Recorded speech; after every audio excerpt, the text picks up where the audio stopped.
தமிழக அரசு ஊழியர்களின் வருமான வரியை ஊதியத்தில் தானாகவே பிடித்தம் செய்யும் வசதி மார்ச்சில் அறிமுகம். வழக்கமாக தனக்கான வருமான வரியை ஊழியரே தோராயமாக முடிவு செய்து மாதந்தோறும் பிடித்தம் செய்ய ஊதியம் பெற்று வழங்கும் அலுவலரிடம் தெரிவிப்பார். சிலர் பிடித்தமே செய்யாது டிசம்பர், ஜனவரி மற்றும் பிப்ரவரி மாதங்களில் மட்டும் பிடித்தம் செய்வர். சிலர் ஊதியத்திற்கு மேல் வரி வரும் சூழலில் தனியாக ஆன்லைன் அல்லது வங்கி செலான் மூலம் பிப்ரவரியில் வரி செலுத்துவார்.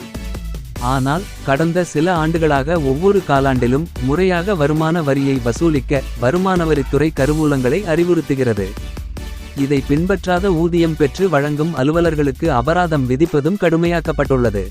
இத்தகைய சிக்கல்களை முழுமையாக தவிர்க்கும் பொருட்டு வரும் நிதியாண்டில் ஊதியத்திற்கு ஏற்ப வருமான வரியானது மாதாந்திர தவணை அடிப்படையில் தானாகவே பிடித்தம் செய்யப்படும் வசதி தமிழ்நாடு அரசின் களஞ்சியம் இணைய தளத்தில் நடைமுறைக்கு வர உள்ளது.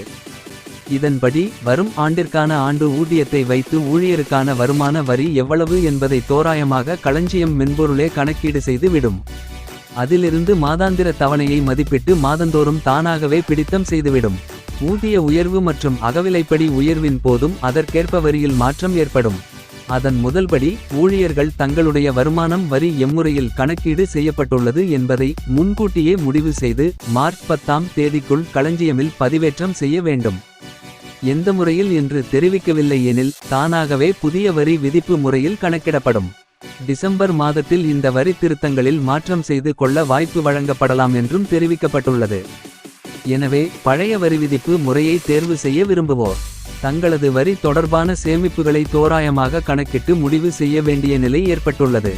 தற்போது ஒரு வரிவிதிப்பு முறையை தேர்வு செய்து பின்னர் மற்றொரு வரிவிதிப்பு முறைக்கு மாறிக்கொள்ளும் வசதி உள்ளதா, இறுதி மாதங்களில் தேவையான கூடுதல் திருத்தங்களை செய்து கொள்ளும் வசதி உள்ளதா என்பது இத்திட்டம் முழுமையாக நடைமுறைக்கு வந்தபின்தான் தெரியும். வங்கிகளை பொறுத்தவரை பல ஆண்டுகளாக இந்நடைமுறைதான் உள்ளது. வரி விதிப்பு முறையை மாற்றிக்கொள்ளும் வசதியும் உள்ளது. அதே நேரம் டிசம்பர் மாதத்திலேயே சேமிப்புகள், கடன்கள், கல்வி செலவுகள் தொடர்பான அனைத்து ரசீதுகளையும் சமர்ப்பிக்க வேண்டிய நிலையும் உள்ளது. அவர்களுக்கு தனியே இப்படிவம் தயார் செய்து அளிக்க வேண்டிய தேவையுமில்லை.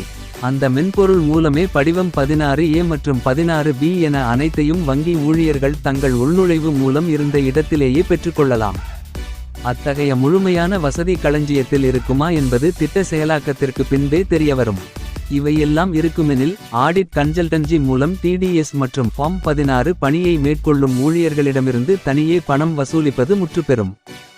நினைவில் கொள்க, படிவம் 16 என்பது காலாண்டு வாரியாக பிடித்தம் செய்யப்பட்ட வருமானவரி தொடர்பான விவரங்கள். படிவம் 16B என்பது ஓராண்டு ஊதியத்திற்கான வரி கணக்கீடு என்ற முழுமையான விபரம் இருக்கும். நாம் தயாரித்து அலுவலகத்தில் அளிக்கும் படிவம் என்பது ஒரு மாதிரி தான். அது நமது ஊதியம் பெற்று வழங்கும் அலுவலகத்தை தவிர்த்து வேறெங்கும் எந்த வகையிலும் பயன்படாது. இப்படிவத்தை அடிப்படையாக வைத்து வருமான வரித்துறையின் இணைய தளத்தில் படிவம் 16B டவுன்லோட் செய்து கொள்ள வேண்டும். இந்த படிவம் தான் வங்கிகளில் கடன் கோரும்போது அளிக்கப்படும் படிவம் 16B ஆகும். நன்றி, வணக்கம். எல்.